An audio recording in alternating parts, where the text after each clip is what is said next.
आज का जो हमारा पहला प्रश्न है वह है निम्न में से गोड़ के बारे में सही कथन है। ए, गोड़ शब्द की उत्पत्ति तमिल से हुई है। बी, इसका अर्थ पर्वत निवासी होता है। सी, इनकी संख्या अन्य जातियों की तुलना में सर्वाधिक है। डी, उपरोक्त सभी। तो इसका जो सही आंसर है वो है हमारा ऑप्शन डी, उपरोक्त सभी। यहाँ पे जो गोड़ जनजाति के बारे में जो कथन दिया हुआ है वो पूरा सही है। गोड़ शब्द की जो उत्पत्ति है वो तमिल से हुई है ऐसा माना जाता है, और इसका जो अर्थ होता है, गोड़ का जो अर्थ होता है वो होता है पर्वत निवासी। और यह जो जनजाति है वह अन्य जातियों की तुलना में सर्वाधिक है। छत्तीसगढ़ राज्य में सर्वाधिक जो जनजाति है उसमें से गोड़ जनजाति जो है वो बहुधा पाए जाते हैं। यह जनजाति जो है वो विश्व के सबसे बड़े आदिवासी समूह के अंतर्गत आता है। गोड़ जनजाति जो है वो। अब है अगला प्रश्न, कुड़कू का शाब्दिक अर्थ है। ए, भूमि खोदने वाला। बी, पालकी ढोने वाला। सी, हलवाहक। डी, ये सभी। इसका सही आंसर है हमारा ऑप्शन ए, भूमि खोदने वाले। भूमि खोदने वाले को कुड़कू कहा जाता है। अब है अगला, पहाड़ी किस जनजाति का शाब्दिक अर्थ है। ए, कोल। बी, कोरबा। सी, कंठ। डी, सौरा। इसका जो सही आंसर है वो है हमारा ऑप्शन सी, कंध। अब है अगला, पारधी किस जिले में निवास करते हैं।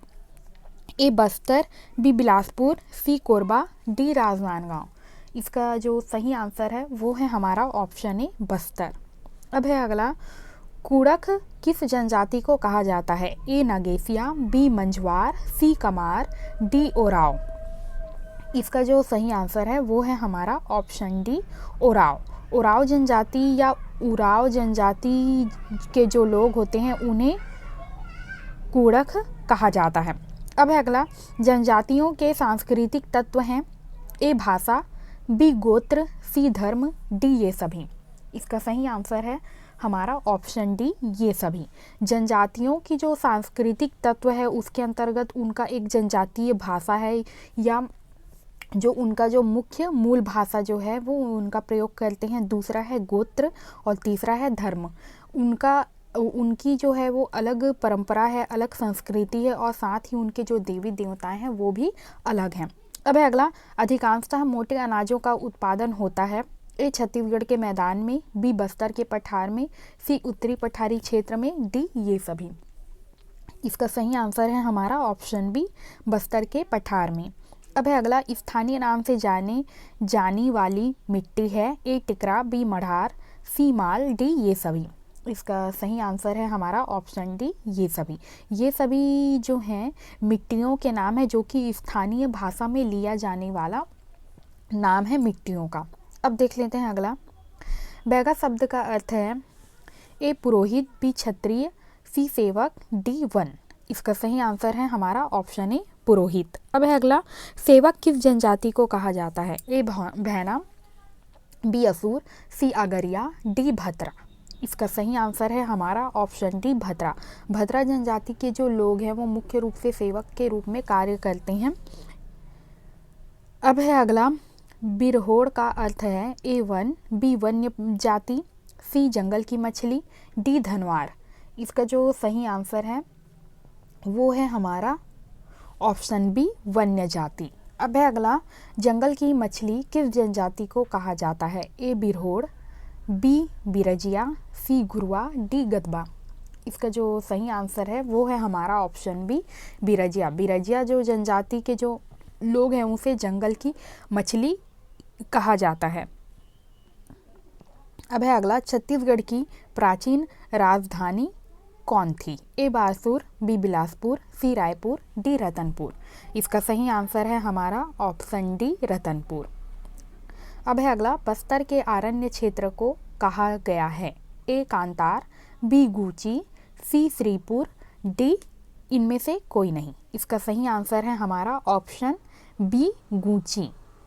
बस्तर का जो आरण्य क्षेत्र जो है वो गूची के नाम से जाना जाता है, या उसे गूची कहा जाता है। अब है अगला, निम्न में से सही कथन है। पहला, कबरा पहाड़ और सिंहगनपुर की गुफाएं सीता, बेंगरा और जोगीमारा से प्राप्त अभिलेख मौर्यकालीन हैं। दूसरा, रायगढ़ जिले से प्राप्त अभिलेखों की लिपि ब्राह्मी है। तो इसका जो सही आंसर है वो है हमारा ऑप्शन सी, पहला और दूसरा दोनों कथन जो है वो सही हैं। कबरा पहाड़ और जो सिंगनपुर की गुफाएं हैं, सीता बेंगरा है और जोगीमारा से जो प्राप्त अभिलेख हैं वो मौर्यकालीन अभिलेख की जो है प्राप्ति और सिक्के जो हैं वो प्राप्त हुए हैं। और दूसरा है कि रायगढ़ जिले में प्राप्त अभिलेख की लिपि जो ब्राह्मी है वह भी कथन सही है। अब है अगला, सातवाहन राजा अपिलक की एकमात्र मुद्रा रायगढ़ जिले में कहाँ से प्राप्त हुई है? ए बालपुर से, बी धर्मजयगढ़ से, सी सरिया से, डी रतनपुर से। इसका जो सही आंसर है वो है हमारा ऑप्शन ए बालपुर से। अब है अगला, ऐहोल अभिलेख से किसका संबंध है? ए पुलकेशिन प्रथम, बी भौदत्त वर्मा, सी समुद्रगुप्त, डी नंदीवर्धन। इसका जो सही आंसर है वो है हमारा ऑप्शन ए पुलकेशिन प्रथम। अब है अगला, प्रयास प्रशस्ति से संबंध है। ए पुलकेशिन प्रथम का, बी समुद्रगुप्त का, सी वकाटक नरेश का, डी चंद्रगुप्त का। इसका जो सही आंसर है वो है हमारा ऑप्शन बी समुद्रगुप्त का। प्रयास प्रशस्ति जो है वो मुख्य रूप से समुद्रगुप्त से संबंधित है।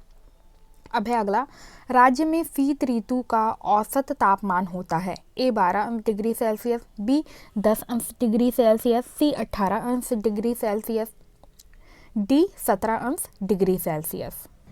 इसका जो सही आंसर है वो है हमारा option D 17 degree Celsius. Chhattisgarh में जो मुख्य रूप से शीत ऋतु का जो औसतन तापमान जो होता है वो लगभग 16 सेंटीग्रेड तक होता है, जो लगभग कभी कभी 40 सेंटीग्रेड तक जो है वो बढ़ जाता है। अब देख लेते हैं अगला, अबूझमाड़ की पहाड़ियों में वर्षा होती है। तो इसका सही आंसर है हमारा ऑप्शन ए ज़्यादा। अबूझमाड़ जो इलाके हैं वहाँ पे जो वर्षा जो है वो अधिक होती है, क्योंकि वहाँ पे बहुत ज़्यादा घने जंगल हैं और पेड़ पौधे जो हैं वो अधिक मात्रा में उपस्थित है, तो वहाँ वर्षा जो है वो ज़्यादा होती है। अब है अगला, एक वृष्टि छाया वाला प्रदेश है। तो ए जगदलपुर, बी मैकाल श्रेणी, सी छत्तीसगढ़ का मैदान, डी अबूझमाड़ की पहाड़ियाँ। तो इसका सही आंसर है हमारा ऑप्शन बी मैकाल श्रेणी। एक वृष्टि छाया वाला प्रदेश जो है वो मैकाल श्रेणी के अंतर्गत आता है और मैकाल श्रेणी के अंतर्गत राजनांदगांव इलाका है, कवर्धा है, ये सभी एक वृष्टि छाया के अंतर्गत आते हैं मैकाल श्रेणी में जो भी जिले जो हैं वो उपस्थित है। अब है अगला प्रश्न, जलवायु के आधार पर छत्तीसगढ़ को कितने भागों में विभाजित किया गया है? ए 2, बी 4, सी 3, डी 5। इसका जो सही आंसर है वो है हमारा ऑप्शन सी 3। जलवायु के आधार पर जो छत्तीसगढ़ जो है उसके जलवायु को 3 भागों में विभाजित किया गया है। पहला आता है छत्तीसगढ़ का मैदान।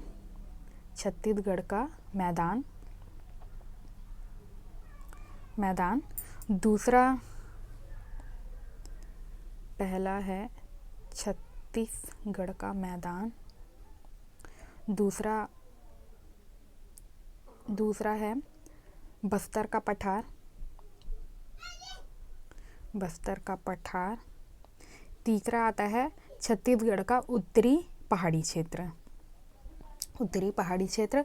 और ये जो तीनों जो क्षेत्र हैं वो राज्य का कुल भौगोलिक जो क्षेत्रफल है उसका निर्धारण करते हैं, जिसके अंतर्गत ये सभी आते हैं।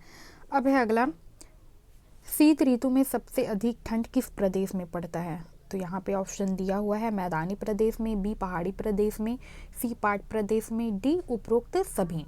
इसका सही आंसर है हमारा ऑप्शन डी उपरोक्त सभी।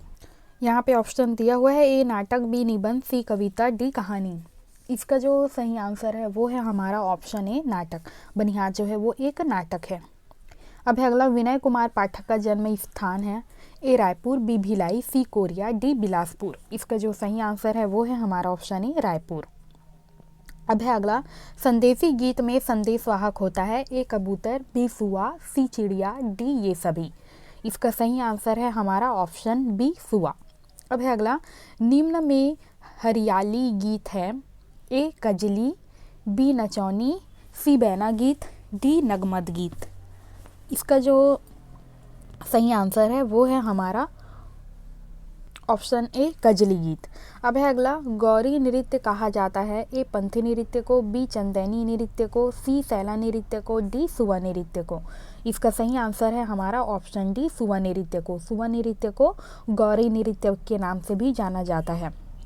अब है अगला, जले रक्त से दीप किसकी रचना है, ए रघुवीर अग्रवाल, बी विद्याभूषण मिश्र, सी कपिलनाथ कश्यप, डी विनोद कुमार शुक्ल। इसका सही आंसर है हमारा ऑप्शन डी विनोद कुमार शुक्ल। अब है अगला, निराला सृजन पीठ स्थापित है, ए बिलासपुर में, बी रायपुर में, सी महासमुंद में, डी दुर्ग में। इसका सही आंसर है हमारा ऑप्शन डी दुर्ग में।